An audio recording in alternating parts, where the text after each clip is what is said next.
सदियों साल पुरानी कहानी है। पहाड़ों के दामन में एक पुरसुकून गांव आबाद था, जहां जिंदगी सादगी और मेहनत के सहारे चलती थी। इसी गांव में दो दोस्त जमाल और शमाल रहते थे। दोनों दिन भर सख्त मजदूरी करते, कभी खेतों में हल चलाते, कभी पत्थरों को तोड़ते और शाम ढलते ही तके हारे घरों को लौटते। एक दिन गांव में खबर फैली कि दूर कहीं एक शहर है जिसे लोग शहर नापुरसान कहते हैं। कहा जाता था कि वहां हर चीज एक ही टके में मिलती है, चाहे सस्ती हो या कीमती। कीमत हमेशा 1 टका। ये सुनकर जमाल और शमाल के दिल में तूफान बरपा हो गया। वो सोचने लगे कि अगर ये बात सच है तो वहां रहकर वो इतनी बचत कर सकते हैं कि हमेशा के लिए गमे रोजगार से आजाद हो जाएं। शौक और लालच ने उन्हें बेचैन कर दिया, मगर जाने से पहले उन्होंने बस्ती के बुजुर्गों से मशवरा किया। बुजुर्गों के चेहरे पर खौफ की झलक नजर आई।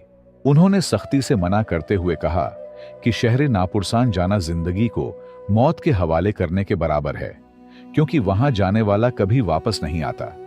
मगर दोनों दोस्तों ने एक दूसरे को देखा और कहा, अगर हमने किसी का बुरा नहीं किया तो हमारा बुरा क्यों होगा? किस्मत आजमाने में हरज किया है। इस अज़्म के साथ उन्होंने गांव छोड़ने का फैसला किया। अगले दिन शमाल और जमाल सुबह सवेरे रवाना हुए और 2 दिन तक दुश्वार गुजार पहाड़ी रास्तों, पथरीले ढलवानों और जंगलों से गुजरते रहे।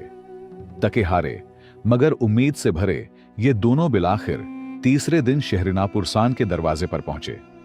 बुजुर्गों की बात उनके दिल में खटकती रही और वो दिल ही दिल में सोचते रहे कि आखिर अंदर क्या है जिसकी वजह से लोग यहां आने से डरते हैं। जमाल और शमाल शहर नापुरसान में दाखिल हुए तो दरवाजे के करीब उन्हें एक बुजुर्ग नजर आया।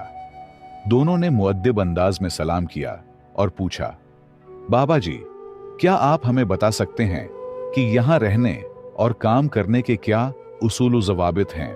बाबा जी, जो इसी शहर का रिहायशी था, चंद लम्हे खामोश रहा, फिर गहरी सांस लेते हुए बोला, बेटा, यहां जो करना है कर लो, मगर याद रखना, हर कदम सोच समझ कर रखना, वरना बाद में पछताना पड़ेगा। यहां डाकू और ईमानदार को एक जैसा सजा मिलता है।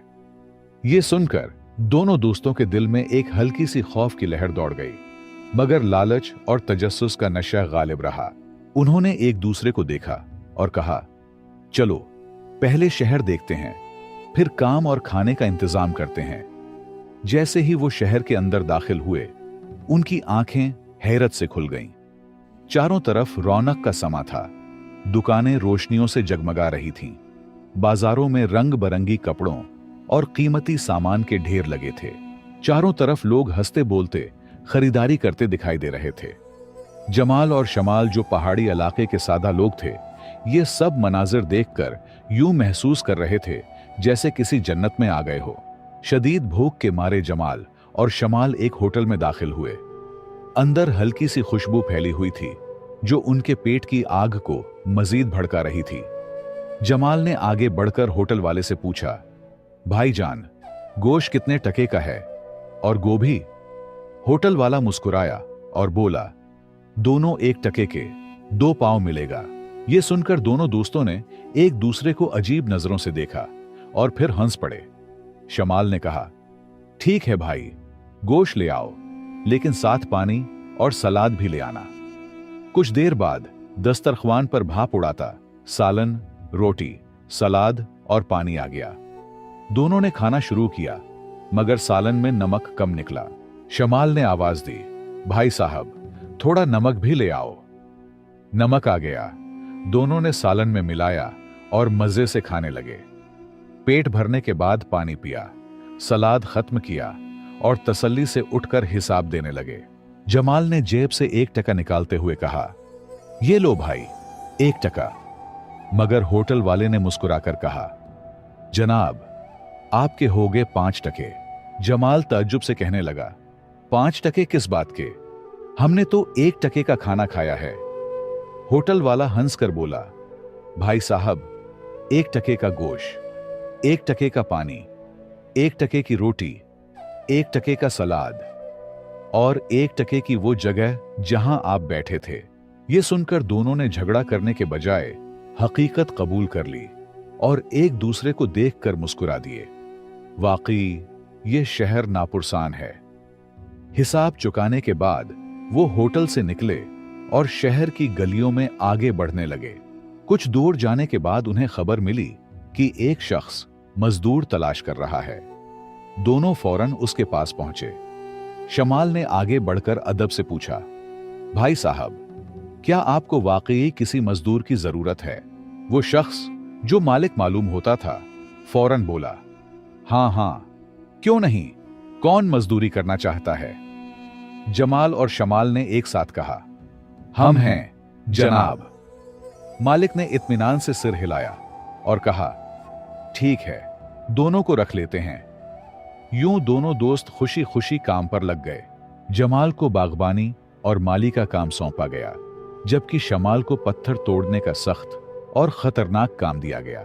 अगरचे शमाल का काम ज्यादा मुश्किल था, लेकिन वो दिल ही दिल में खुश था कि ये कठिन मेहनत शायद ज्यादा मुनाफा दिलाएगी।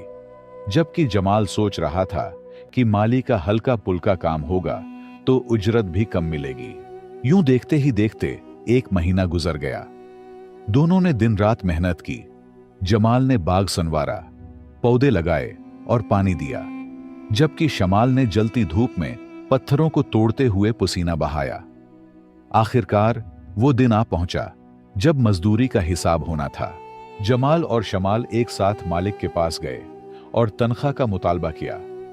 मालिक ने बटवा खोला और दोनों को बराबर पैसे थमा दिए। ये देखकर शमाल के माथे पर बल पड़ गए। उसने गुस्से से कहा, मालिक, मैंने सख्त और खतरनाक काम किया है, मेरा हक बनता है कि मुझे ज्यादा पैसे मिलें। मालिक ने हंसते हुए बेपरवाह लहजे में जवाब दिया, शमाल भैया, ये शहर नापुरसान है, यहां ऐसा ही होता है। ये सुनकर शमाल का गुस्सा और बढ़ गया, मगर उसने पैसे लिए और खामोशी से बाहर आ गया। रास्ते में उसने जमाल को कहा, भाई, मेरी बर्दाश्त जवाब दे गई है, मैं यहां मजीद नहीं रह सकता, मैं वापस जा रहा हूं। यह कहकर शमाल वहां से रवाना हो गया, जबकि जमाल शहर में रह गया, दिल में यह सोच लिए कि शायद किस्मत का दरवाजा अब भी उस पर खुल सकता है। वक्त गुजरता गया और जमाल अपनी जिंदगी से खुश था, मगर दिल के किसी कोने में बुजुर्गों की बात चपती रहती कि शहर नापुरसान जाना मौत के बराबर है। वो बार बार सोचता, यहां तो सब ठीक है, शायद बुजुर्गों को किसी ने गलत बात बता दी होगी। हां, थोड़ा बहुत ऊपर नीचे तो हर जगह होता है, यहां भी हुआ तो क्या हुआ। यही सोचकर वो इत्मीनान से अपनी जिंदगी गुजारने लगा। कुछ अरसे बाद शहर नापुरसान में एक अजीब वाकया पेश आया। शहर के बादशाह के दरबार में मुकद्दमा लाया गया। हुआ यूं कि 4 डाकू किसी अमीर शख्स के घर पर डाका डालने गए थे। रात के अंधेरे में वो दीवार फलांगने लगे, मगर दीवार अचानक गिर गई और उसके नीचे दबकर एक डाकू मौका पर ही मर गया। बाकी 3 डाकू पकड़े गए और बादशाह के सामने खड़े होकर फरियाद करने लगे, बादशाह सलामत, हम तो मामूल के मुताबिक ठीक ठाक डाका डालने गए थे, लेकिन इस शख्स की दीवार की वजह से हमारा साथी हमसे बिछड़ गया, हमें इंसाफ दिया जाए। चूंकि यह शहर नापुरसान था, इसलिए डाके पर कोई सवाल नहीं हुआ।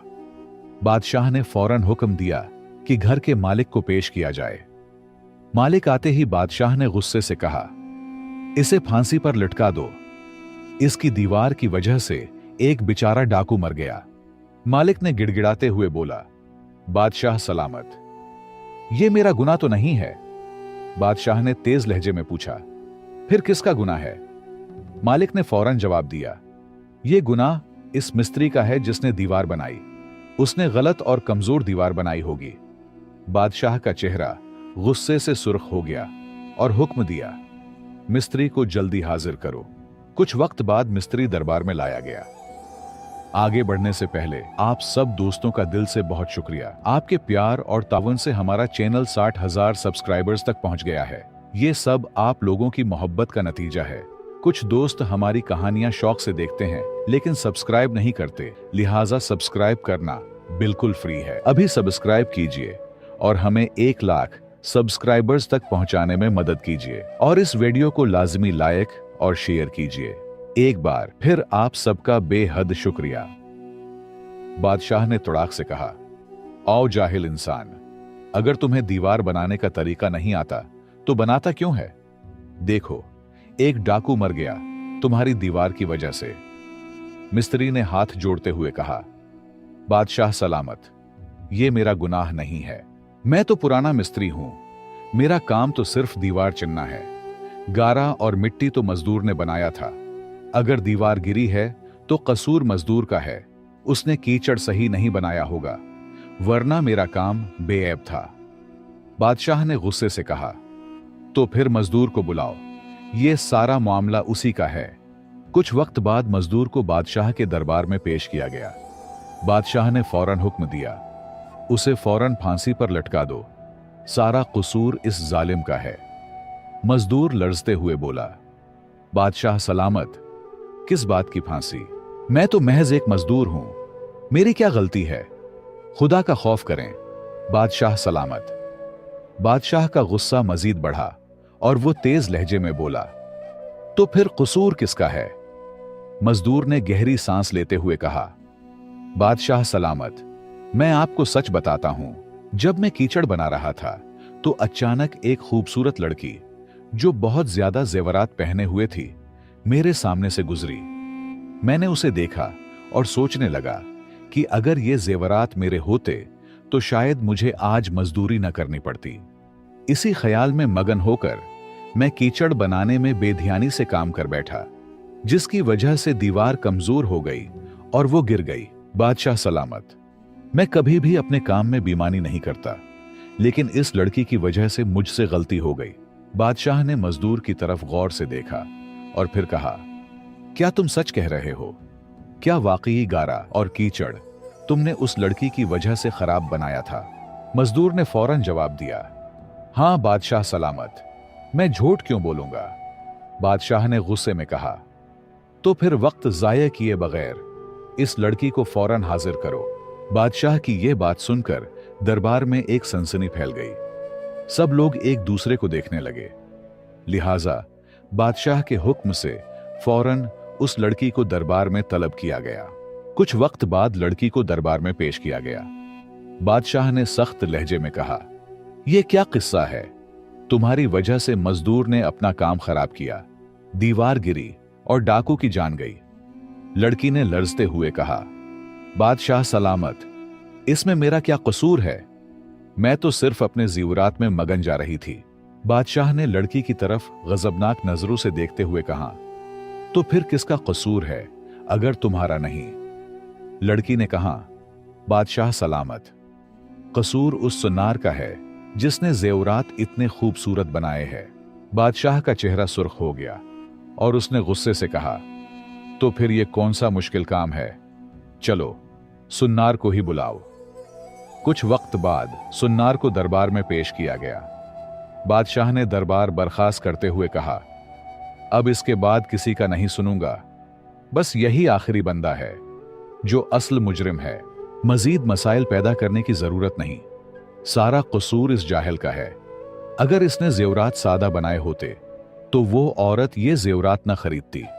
अगर वो जेवरात न खरीदती तो मजदूर की सोच खराब न होती, और अगर मजदूर ने कीचड़ अच्छी बनाई होती तो दीवार न गिरती और इस बेचारे डाकू की जान भी न जाती। वो आज हमारे साथ जिंदा खड़ा होता। ये कहते हुए बादशाह ने फैसला सुना दिया, सुन्नार को फौरन फांसी दी जाए। सुन्नार ने चीख कर कहा, बादशाह सलामत, इसमें मेरा क्या कसूर?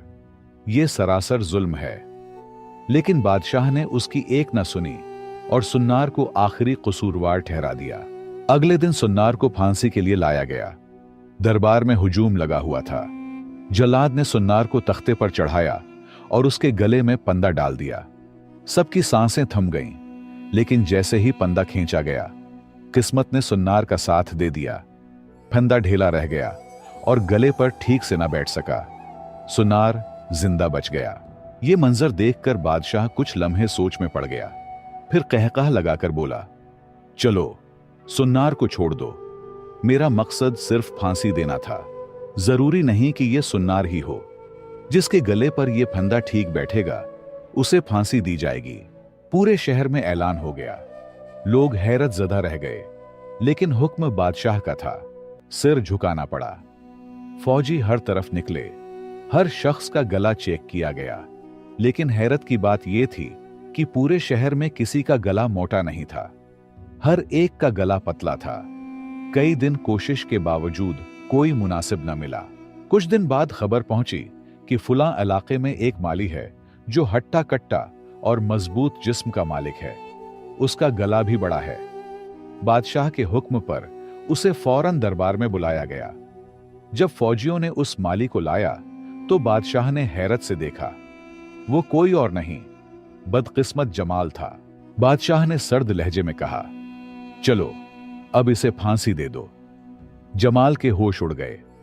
वो लरजती आवाज में बोला, बादशाह सलामत, मैंने क्या गुनाह किया है? मेरा कसूर किया है। बादशाह ने मुस्कुराकर कहा, कसूर?